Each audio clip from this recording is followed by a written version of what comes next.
ఎలా ఉన్నారు అందరూ? నేను ఈరోజు మిల్లెట్ దోస చేస్తున్నాను. బియ్యము ఒక గ్లాసు, రాగులు ఒక గ్లాసు, మినపప్పు ఒక గ్లాసు, జొన్నలు ఒక గ్లాసు, పెసరపప్పు ఒక గ్లాసు. ఇవి కార్బోహైడ్రేట్ పుష్కలంగా ఉంటది కాబట్టి హెల్త్ కూడా చాలా మంచిది.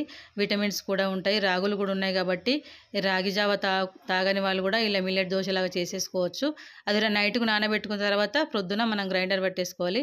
అప్పుడు మనం చట్నీ కోసమని పల్లీలు, పచ్చిమిర్చి, ఉల్లిపాయలు ఇలా మనము పెనం పైన వేసేసుకొని కొంచెం ఆయిల్ యాడ్ చేసుకొని ఇలా ఫ్రై చేసుకోవాలి. ఆయిల్ వేస్తేనే ఇవి మంచిగా ఫ్రై అయిపోతది. మనం పచ్చి వాసన కూడా పోతది కాబట్టి పిల్లలు కూడా తినేటప్పుడు తీసి పాడేయరు కాబట్టి ఇలా మనం గ్రైండర్ పట్టేసుకొని తాలింపు వేసేసుకోవాలి. వావ్! సూపర్ అయింది. చూడండి గ్రీన్ కలర్ అయింది. చాలా బాగుంది చట్నీ. మీరు కూడా ట్రై చేయండి. ఇప్పుడు దోస కూడా చూడండి. తెల్లారి గ్రైండర్ పట్టుకుంటే ఇలా అయిపోతది, మంచిగా స్మూత్‌గా అయితది. ఇది కూడా గ్రీన్ కలర్‌లో ఉంటది దోస. చాలా బాగా టేస్టీగా ఉంటది. కార్బోహైడ్రేట్, విటమిన్స్ చాలా బాగా అందుతాయి. పిల్లలు, పెద్దలు అందరూ తినొచ్చు ఇవి. టేస్ట్ కూడా చాలా బాగుంటది. మీరు కూడా ట్రై చేయండి. కామెంట్ బాక్స్‌లో కామెంట్ చేయండి.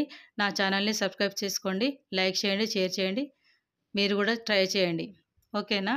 బాయ్. వావ్! సూపర్ అయింది దోస. చాలా బాగుంది. టేస్ట్ కూడా ఉంది.